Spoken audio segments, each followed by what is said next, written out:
What's up? We're Fall Out Boy. You're watching Fuse on Demand. Get it when you want it.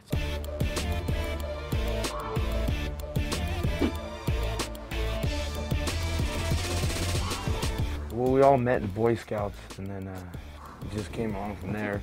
He knew how to play the piano, he knew how to play guitar, and I could pretty much just use my whole body. You can tie a good knot. That's how we became good friends. Show me how to tie a good Windsor. We all grew up together, and we were in bands together, different bands, and same bands. Known each other for a while, and now we're in a very famous, successful rock band together. Of these guys. That's right. Behind the Mask is just an inspirational, good-looking, chiseled face. I was just gonna say that. But the mask itself, everyone came up with their own thing. Like mine, I used to wear Del Taco bags, a fast food restaurant, because I couldn't afford a Jason mask like these guys did. So I just popped a bag on after I had a couple delicious tacos. It was so annoying wearing that thing, so I switched to a bandana. It made it a lot easier. I designed the front. It's got like a couple of my tats on there, some of my ink. It's got LA, it's got an AK-47, you know, show people that I'm crazy. Actually wish I had a bandana because this thing sucks.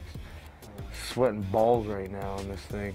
When we started, I just, you know, there's tape on the ground and I had a hockey mask, and J-Dog had a hockey mask.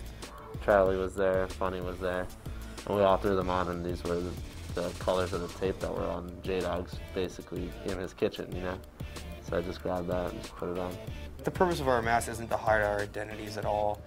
It's like sort of something we did and we enjoy doing still, but it's not to scare people. Like, so that's what we get that question a lot too. They think that we're trying to be like a scary band, but we're not. We do it more for fashion, and it's more of like, I guess, a shock value thing. Like if you see a picture of 6 guys like with emo haircuts and like cool looks on their faces, like I see that all the time. But if you see like 6 guys with like weird masks, like, I don't know, it gets your attention.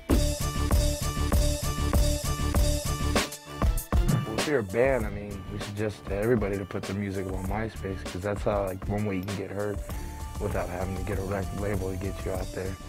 I mean, MySpace was a good thing just because it gives your music to fans and people immediately, you know, without a via. When we went to Europe, our album isn't out there, we've had no promotion, it was just solely MySpace, and we had sold out shows.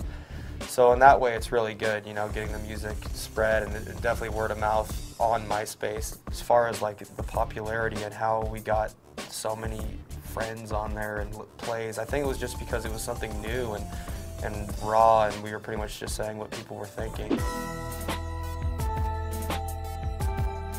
Just Hollywood, the place we're from, and Undead, we actually, me and J-Dog used to kind of make fun of these kids certain kids that went to clubs, you know, the scene kids with the pale skin, makeup, and all that stuff, you know, so we said they were undead, basically, like they were zombies because they had pale skin and makeup on. The way the band got named is actually cool too, because they were going to name it, the band was going to be called Undead. J-Dog and Deuce made the first song, and they were going to call the band Undead, and the first song was going to be called Hollywood. So they wrote it on a blank CD and gave it to a friend, and the friend read it and said, "Oh, Hollywood Undead, that's a cool name." And it actually wasn't going to be Hollywood Undead, but after that it just sounded cool, so stuck with that.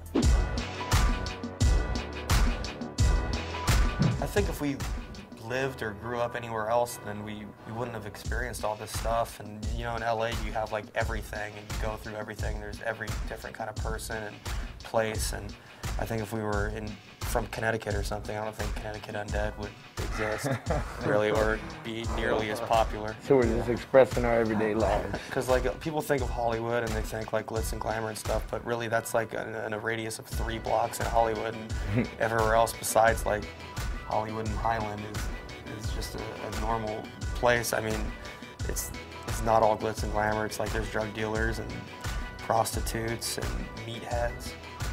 And his buddies when they're cruising around. Slinging rock with dudes. There's a little bit of everything.